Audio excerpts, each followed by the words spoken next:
You're talking a bit later on this afternoon, innovation, a survival issue is the title of your talk. Yes. Why is innovation a survival issue? It's a survival issue, it's a critical issue to so many countries today, the UK, and certainly in the US as well. It is because we're being beaten. And we live in a very competitive world, and yet the cultures of the United States and the UK are excellent as a basic format for and formula for innovation. But when we measure the success of innovation, it ends up by being what are the sales of the products. And there was a study about 5 or 10 years ago called The Gathering Storm.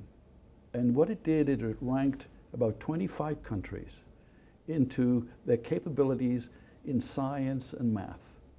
And the United States came out number 19. I wish I could remember what the UK was, I'm sorry. I'm a Brit, I should know. But the thing was, there were 19, but one of the most critical and interesting figures that they came up with was that the balance of payments about 20 years ago, the US had $20 billion more in sales and balance of payments. About 10 years ago, it was minus 15 billion.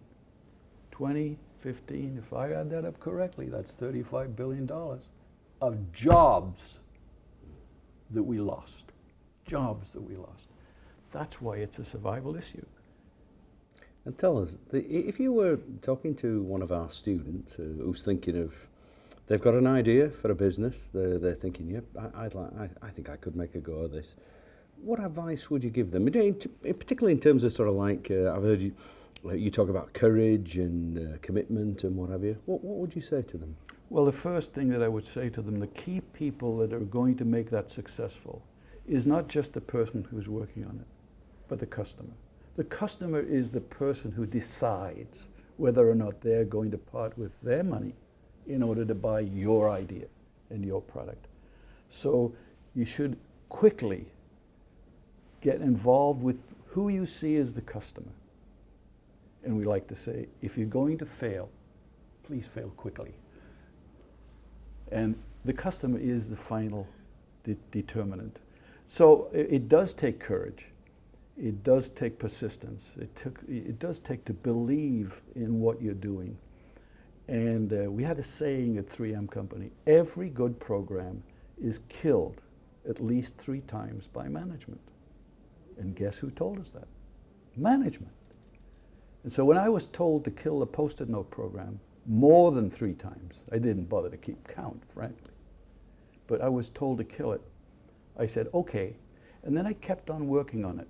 And why could I do that? It was because I was given 15% of my time to do anything I wanted to without any management approval. Therefore, we kept on working on it.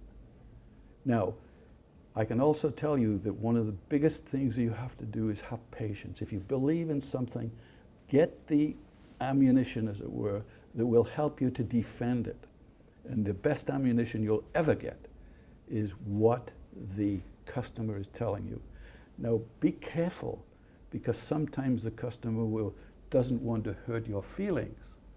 But the most important thing that they have to tell you is the truth, because that is going to make the difference between that business being a success or business being a failure. I wish you success.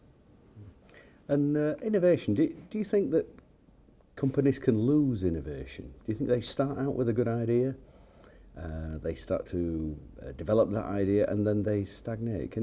Yes, they do. Is there a scenario? The thing about it is that today, innovation is the buzzword of the day. 20 or 30 years ago, the buzzword of the day was quality. Quality is free.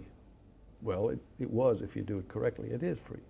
Innovation is the buzzword of today. And frankly, one of the biggest problems you have is you go to someone and say, tell me, what do you mean by innovation? And they really don't know. Oh, something new. No, let me give you a definition. Research is the transformation of money into knowledge. The university, research is a transformation of money into knowledge. Innovation is a transformation of knowledge into money. That's the circle of life. And you see, if we don't innovate, where's that money going to come to provide that? It's a circle of life. So it's vitally important that we have universities doing that, and that there is a method to try and get that so that it is of value to society. Not just 3M company or the UK, to society. That's what innovation ultimately will be, value to society. And you're here in the 3M Buckley Innovation Centre that's been going now for about 18 months. You've had a brief tour of it. What's your impression? It's a good one. I think that what you have is the opportunity of people to interact with one another who got the same challenges. They've got to have courage, but here this interface, the synergism between different technologies that produce the new things.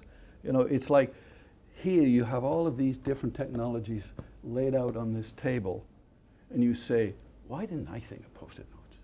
Well, that's because some of us were looking at it from all the technologies were there. Some of us were looking at it from this point of view. The Germans were looking at it from this point, the Japanese. You saw it from a different perspective.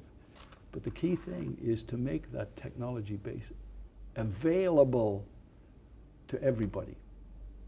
We've got to keep the doors open for innovation. And in fact, one of the great things about having these laboratories in different countries of the world is they have a different background and a different culture. They see things differently. Just another word, fear. Fear is a problem. I happen to be a visiting professor at the National University of Singapore, and I talked a lot to the students, and they fundamentally told me they were afraid to fail. And the reason is, in Asia, loss of face is significant. I said, let's get rid of that word failure. Let's erase it. That's a negative. I said, let's call it a learning experience, which it should be. That's a positive. I think the face issue will disappear if we can stop saying it's a failure. We start saying, I learned a lot from that experiment, and I can go forward. The University of Huddersfield, inspiring tomorrow's professionals.